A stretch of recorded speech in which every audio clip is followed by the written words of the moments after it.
Hello दोस्तों, कैसे हैं आप सभी लोग। आप सभी का स्वागत करता हूं फिर से अपने चैनल पर। गाइस, आज हम इस वीडियो में 20 एमसीक्यू क्वेश्चंस की तैयारी करेंगे जो आपके एआईबी एग्जाम के लिए इम्पोर्टेंट है। अगर आप एआईबी एग्जाम की तैयारी कर रहे हैं तो आप हमारे साथ जुड़कर डेली एमसीक्यू क्वेश्चंस की प्रिपरेशन कर सकते हैं। तो गाइस, आज का हमारा जो सबसे पहला क्वेश्चन है वो कॉन्स्टिट्यूशन के फंडामेंटल राइट से लिया गया है, जिसमें पूछा गया है कि किस पार्ट के अंदर फंडामेंटल राइट के बारे में बताया गया है। तो पार्ट नंबर 3 के अंदर फंडामेंटल राइट के बारे में बताया गया है। तो इसका जो बी ऑप्शन है वो बिल्कुल सही जवाब है। बात करें अगले क्वेश्चन के बारे में। अगला क्वेश्चन क्या कह रहा है कि फंडामेंटल राइट को हमने किस कंट्री के कॉन्स्टिट्यूशन से लिया है।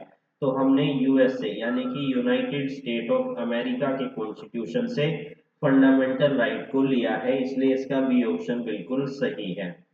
बात करें अगले क्वेश्चन के बारे में। अगला क्वेश्चन क्या कह रहा है कि जो राइट टू इक्वालिटी का राइट हमारे कॉन्स्टिट्यूशन में दिया है वो किस आर्टिकल के अंदर दिया गया है।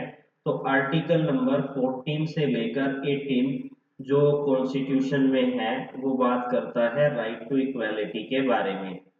बात करें अगले क्वेश्चन के बारे में। अगला क्वेश्चन कह रहा है कि equality before law, equality before law किस आर्टिकल से संबंधित है। तो आर्टिकल नंबर 14 से संबंधित है। आर्टिकल नंबर 14 से लेकर 18 तक जो हमारे इक्वालिटी के राइट के बारे में बात करते हैं, उसमें से सबसे पहला राइट है हमारा इक्वालिटी बिफोर लॉ का। बात करें अगले क्वेश्चन के बारे में। अगला क्वेश्चन क्या कह रहा है कि अनटचेबिलिटी को खत्म कर दिया गया था किस आर्टिकल के अंदर। अनटचेबिलिटी यानी अछूतता, जो कि आर्टिकल नंबर 17 इससे डील करता है। तो इसका सी ऑप्शन बिल्कुल सही जवाब है। बात करें अगले क्वेश्चन के बारे में। इसी जिस तरीके से अनटचेबिलिटी को खत्म किया गया, इसी तरीके से टाइटल को एबॉलिश किया गया। और किस आर्टिकल के अंदर किया गया, आर्टिकल नंबर 18 के अंदर। यानी कि 17 बात करता है अनटचेबिलिटी की और टाइटल की बात करता है आर्टिकल नंबर 18। इस तरीके से आप इसको याद रख सकते हैं। बात करें अगले क्वेश्चन के बारे में कि जो राइट टू फ्रीडम है उसमें कितने तरह की फ्रीडम को शामिल किया गया है। तो टोटल उसमें 6 तरीके की फ्रीडम को शामिल किया गया है। तो इसका बी ऑप्शन बिल्कुल सही है। फ्रीडम टू एक्सप्रेस है, मतलब अपनी चीजों को एक्सप्रेस करने का आपके पास राइट है। असेंबल होने का आपके पास राइट है। एसोसिएट होने का आपके पास राइट है। प्रोफेशन करने का आपके पास राइट है। मूव होने का आपके पास राइट है। तो ये सारे राइट इंक्लूड किए गए हैं। इसके अलावा बात करें, अगर आप कहीं पर रह रहे हैं इंडिया में तो वो वहां पर रहने का आपका राइट है। तो ये सारे राइट आपके राइट टू फ्रीडम के अंदर शामिल किए गए हैं। बात करें अगले क्वेश्चन के बारे में। अगला क्वेश्चन क्या कह रहा है, freedom of speech and expression किस आर्टिकल के अंदर दिया गया है। तो आर्टिकल नंबर 19 के अंदर। तो इसका बी ऑप्शन बिल्कुल सही जवाब है। बात करें अगले क्वेश्चन के बारे में। अगर किसी को कन्विक्ट किया गया है किसी ऑफेंस के लिए तो उसके संबंध में प्रोटेक्शन किस सेक्शन के अंदर दी जाती है, ओ सॉरी किस आर्टिकल के अंदर दी जाती है। तो article number 20 of the constitution इससे डील करता है। बात करें अगले क्वेश्चन के बारे में। Right to freedom and right to life and personal liberty की गारंटी दी गई है किस आर्टिकल के अंदर। आर्टिकल नंबर 21 के अंदर। यानी कि जीवन और व्यक्तिगत स्वतंत्रता का अधिकार हमें आर्टिकल नंबर 21 के अंदर मिलता है। तो इसका सी ऑप्शन बिल्कुल सही है। बात करें अगले क्वेश्चन के बारे में। अगर किसी को डिटेन किया गया है, किसी को अरेस्ट किया जा रहा है, तो उस डिटेन से उस अरेस्ट से प्रोटेक्शन किस आर्टिकल के अंदर मिलती है। तो आर्टिकल नंबर 22 के अंदर। तो इसका जो सी ऑप्शन है वो बिल्कुल सही जवाब है। बात करें अगले क्वेश्चन के बारे में।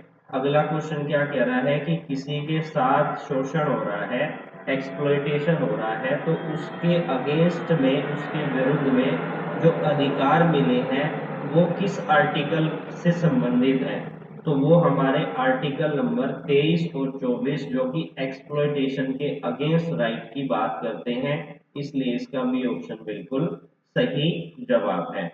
बात करें अगले क्वेश्चन के बारे में, trafficking in a human being, यानी कि मनुष्य का व्यापार करना। आपने सुना होगा एक व्यक्ति को यहाँ से इंडिया से ट्रैफिकिंग करके दूसरी कंट्री में भेजना, ज्यादातर वुमेन्स का या बच्चों की ट्रैफिकिंग की जाती है। तो कौन सा आर्टिकल है, आर्टिकल नंबर 23, आर्टिकल नंबर 23। तो इसका सी ऑप्शन बिल्कुल सही जवाब है। इसी तरीके से अगर बात करें बच्चों को फैक्ट्री में काम करने से रोकने का अधिकार हमें किस आर्टिकल में मिलता है कॉन्स्टिट्यूशन के, तो आर्टिकल नंबर 24 जो ये कहता है कि एम्प्लॉयमेंट में 14 साल से नीचे के बच्चों से किसी भी तरीके का कार्य नहीं किए करवाया जाएगा जो कि चाइल्ड लेबर के अंदर आ जाता है। अगर कोई ऐसा करता है तो उसको सजा मिलेगी। बात करें अगले क्वेश्चन के बारे में कि हमें धर्म, अपने धर्म की स्वतंत्रता है, जो रिलीजियस फ्रीडम हमें दी गई है कॉन्स्टिट्यूशन के अंदर, कौन से आर्टिकल है, आर्टिकल नंबर 25 से लेकर 28 जो बात करते हैं हमें अपने धर्म की स्वतंत्रता मिलती है। जो व्यक्ति जिस धर्म को चाहे उस धर्म को मान सकता है, उसकी पूजा अर्चना कर सकता है। बात करें अगले क्वेश्चन के बारे में, कल्चर और एजुकेशन राइट के बारे में किस आर्टिकल में बताया गया है, तो जो 29 और 30 आर्टिकल है वो बात करता है कल्चर और एजुकेशन के राइट के बारे में। तो इसका जो सी ऑप्शन है वो बिल्कुल सही जवाब है।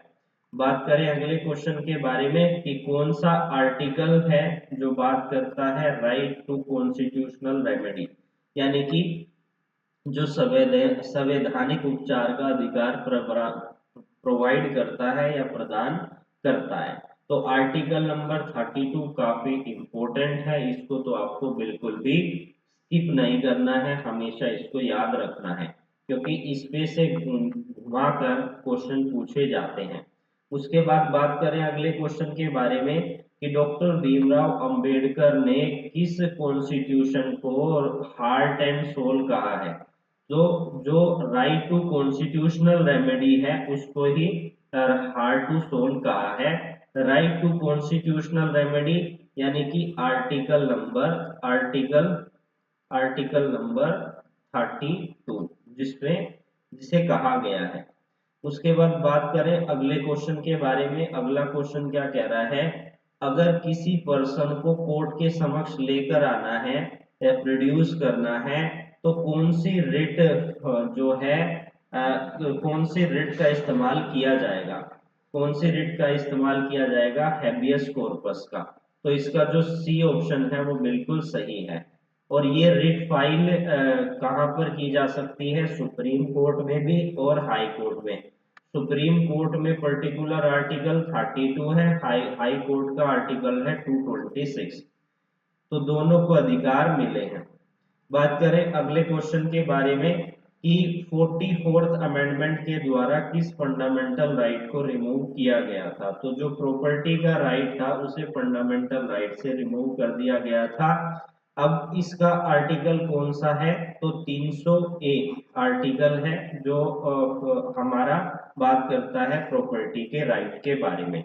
तो ये थे हमारे 20 क्वेश्चन कॉन्स्टिट्यूशन पे। इसी तरीके से आप डेली अपने एग्जाम की तैयारी हमारे साथ जुड़कर कर सकते हैं। फिर मिलेंगे नई वीडियो में, तब तक के लिए धन्यवाद।